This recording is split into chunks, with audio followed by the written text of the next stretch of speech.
While fishing one day, Syracuse hauls in his net and is stunned to find a woman tangled inside.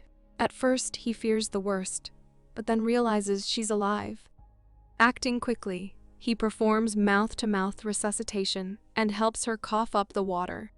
As she gasps for air, Syracuse tells her she's okay now, though she insists she believed she was gone. He wraps her in a blanket to help her warm up. Syracuse offers to take her to the hospital, but she refuses, claiming she's fine. He urges her to get medical attention, but she becomes tense and insists no one can see her. When a boat passes nearby, she ducks to avoid being seen. Curious, Syracuse asks her name, but she says she doesn't know. He suspects a head injury caused her amnesia. Introducing himself as Syracuse, nicknamed Circus, he tries to ease the tension with a bit of humor. Realizing she needs privacy, Syracuse brings her to his deceased mother's remote, abandoned home. He gives her his lunch and asks if she'll manage alone while he steps out. She calmly says she'll be fine, which catches him off guard, but he leaves her there regardless. Syracuse goes to his ex-wife's house to pick up his daughter Annie for her dialysis appointment. Annie is disabled, and he carries her carefully. He asks if anything strange or wonderful has happened to her lately. She wonders why he always asks that. He explains it's because he's always hoping something extraordinary will occur. While Annie undergoes dialysis, she requests a story.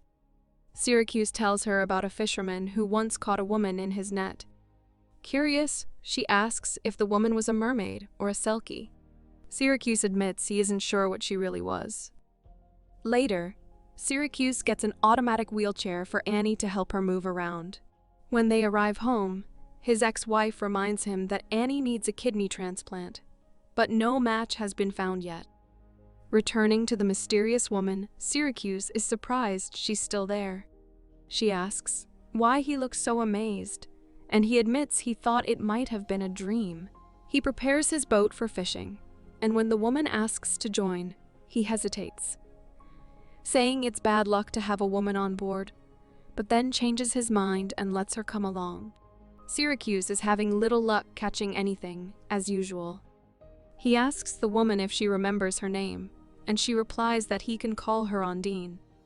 Curious, he asks what it means, and she explains it's the name of a woman who came from the sea. She begins singing a beautiful song in a language he doesn't recognize. As she sings, Syracuse pulls up his cage and is surprised to find several lobsters inside. Finding this strange, he throws in another cage, but pulls it up empty. He asks Ondine to sing again. This time, when he pulls up the cage, there are more lobsters. He realizes her singing brings him luck. He teaches Ondine how to tie the lobster's claws. She wonders if he usually catches this many, and he admits it's very rare. Syracuse then says they'll go sell the lobsters in town, and Ondine will get a share for her singing. She refuses to come, worried about being seen. He points out that he's already seen her, but she insists he's the only one allowed. Using the money from selling the lobsters, Syracuse buys Ondine a dress and steals some women's underwear. Later, he visits Annie at school and resumes the story he started during her dialysis. He tells her the mysterious woman from the sea sings in an unknown language, which draws lobsters near, helping the fisherman catch them. Annie confidently says, Ondine is definitely a selkie, a mythical half-woman, half-seal who sheds her seal coat on land. The song, she explains, is a way Ondine communicates with sea creatures. She asks who the fisherman in the story is, and Syracuse admits it's him. He made the tale up just for her. She seems doubtful but follows him as he drives away. At his mother's house, Syracuse finds Ondine trying on old shoes, struggling to tie the laces. He finds this odd. He gives her the dress he bought, and she thanks him with a kiss. When he asks how long she plans to stay, she replies it depends on him. He smiles and says that if it's up to him, she can stay forever. Meanwhile, Annie watches secretly and decides to research selkies to understand what's happening. Later, Syracuse visits a church to confess. He tells the priest he's been sober for over 2 years but struggles because his wife still drinks. He wants to help his daughter escape her influence.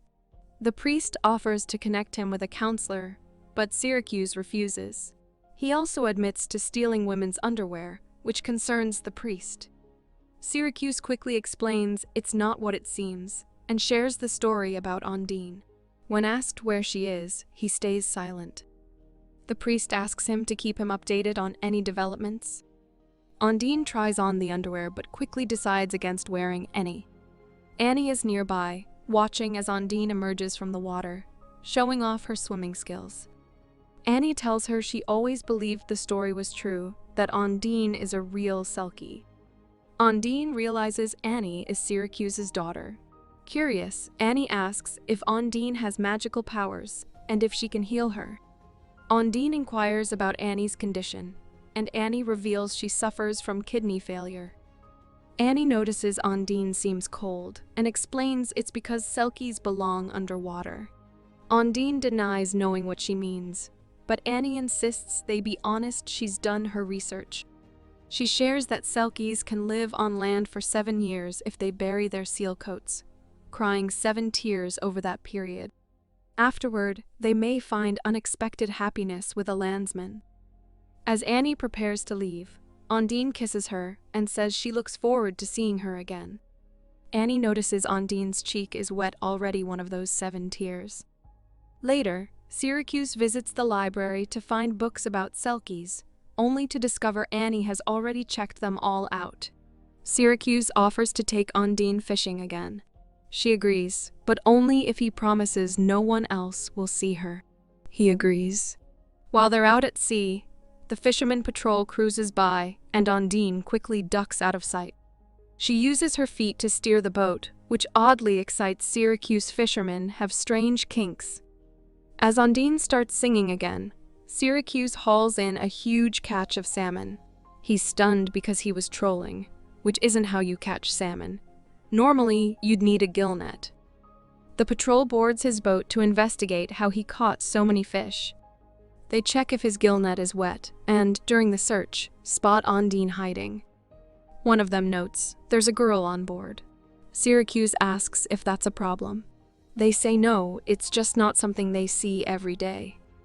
After they leave, Ondine realizes hiding won't help anymore. They'll definitely talk.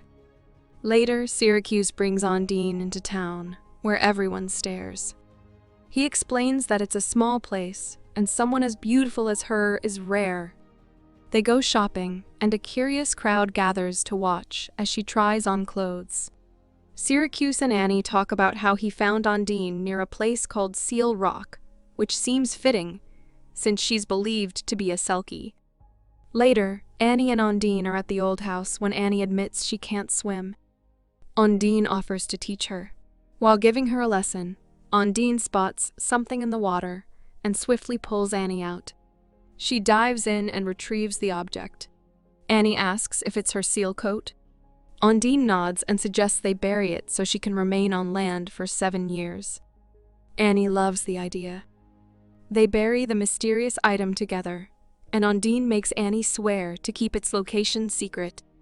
Later, all 3, Annie, Ondine, and Syracuse, head out to sea. Annie explains that Selkies can stay with a human for 7 years, unless their Selkie husband comes to take them back. She also insists Selkies can grant wishes. Ondine tells her to stop. She's not a Selkie. But back in town, a strange, dark-haired man appears, quietly searching for someone. Determined to prove Ondine is lying, Annie leaps into the water. Ondine doesn't hesitate. She dives in and rescues her. That moment convinces Annie she was right all along. Syracuse brings Annie home, where her mother tells her that a dark-haired man is asking around town for Ondine, but he's not using that name. At home, Ondine asks Syracuse why people call him Circus the Clown. He explains he used to drink heavily and act foolish. She wonders what made him stop. He reveals that one day, he came home to find Annie unconscious, and her mother passed out from drinking. That moment changed him. He knew one of them had to stay sober for Annie. But his wife kicked him out, and since he's just a fisherman, the government wouldn't grant him custody. After this emotional moment, the two make love. Later, Syracuse goes to the church for confession.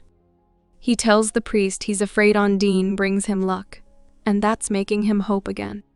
But he worries that hope might lead to something beautiful or something tragic. Outside the church, the dark-haired man waits. He stops Syracuse and asks what name he gave the woman he found in the sea. Syracuse doesn't answer. Back home, Undine is asleep when headlights appear outside. She spots the dark-haired man and quickly hides. Meanwhile, Syracuse picks Annie up from her dialysis appointment. When they arrive at her house, it's locked. The keys are with her mother, who's at a bar. Reluctantly, Syracuse leaves Annie with her, though it pains him. Syracuse returns home to find the place completely trashed. Worried, he rushes out to search for Undine. He finds her hiding and demands to know what happened. Undine explains that the Selkie husband Annie spoke of has come to take her back. Syracuse asks why she can't just tell him to get lost. She says it's not that simple. He jokes that if she can grant wishes, why not wish him away? But Undine instead wishes Annie could be healthy. Syracuse quietly wishes Undine would stay with him forever. Meanwhile, Annie's mother is driving her home drunk. She crashes into another car, which happens to belong to the dark-haired man. Her boyfriend, Alex, is thrown through the windshield and killed instantly. Syracuse and Undine arrive at the crash site. Syracuse rushes to check on Annie.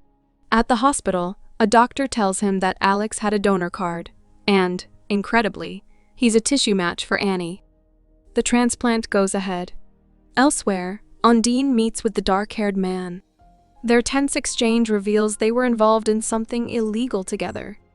Syracuse arrives at Alex's funeral, pushing his ex-wife's wheelchair. At the wake, she insists he have a drink to honor Alex. Reluctantly, Syracuse gives in. She tells him that while she's in the wheelchair, Annie should stay with him, but he must get rid of Undine. At first, Undine brings good luck, but then misfortune follows. Syracuse drinks an entire bottle and shows up drunk at the boat. He takes Undine to Seal Rock, sits her down, and pretends to fetch another bottle. But instead, he leaves her there alone. Undine pleads for a chance to say goodbye to Annie, but Syracuse ignores her. He says their kinds don't belong together, that she should stay and sing to the seals. Later, Syracuse wakes up stuck in a tree. The father helps him down and tells him he's terrible at accepting good luck. Misery is easy, he says, but happiness requires effort. Syracuse picks Annie up from the hospital and brings her home. She asks about Undine, and he says her Selkie husband took her. Annie insists Undine will return because something of hers remains here. When Syracuse presses, she won't say more. Watching TV, Annie sees a band perform the song Undine sang on Syracuse's boat. Realizing it's an actual song, Syracuse understands Undine is a real person, not a Selkie. He rushes to Seal Rock and finds her there. He demands the truth. She reveals she's a prisoner and drug mule from Romania. The dark-haired man, Vladik, was with her when the Irish Coast Guard caught them. He forced her to take the drugs and swim away. Though a strong swimmer, the Irish waves overwhelmed her until Syracuse rescued her. Syracuse asks her real name. She says Joanna. Joanna and Syracuse return home, only to find Vladik already there. Vladis and his accomplice threaten to shoot Syracuse and Annie unless Joanna reveals where the drugs are hidden. Joanna leads Vladik to the spot where she buried them, but they've been moved. Annie admits she moved her seal coat, wanting to protect Joanna by keeping it hidden because finding it would mean Joanna would have to leave. Joanna promises she'll stay if Annie reveals where the coat is. Annie says it's in the lobster pot. They all head to the boat. As Vladis hauls up the lobster pot, Joanna uses the rope he's standing on to push him and his accomplice into the water. Neither can swim, and they drown. Afterward, The police arrive and take Joanna into custody while Syracuse and Annie return home. Later, Syracuse visits the church to confess again. He reveals that Joanna will appear before a judge next week. Being a non-national, she faces deportation unless she becomes a citizen, which requires marriage. The father smirks, wondering who might marry her. Annie helps Joanna into her bridal gown as Syracuse arrives dressed sharply in a suit. The three board the boat, heading to the wedding. All the fishermen watch as Syracuse kisses his stunning sea creature bride-to-be. The end.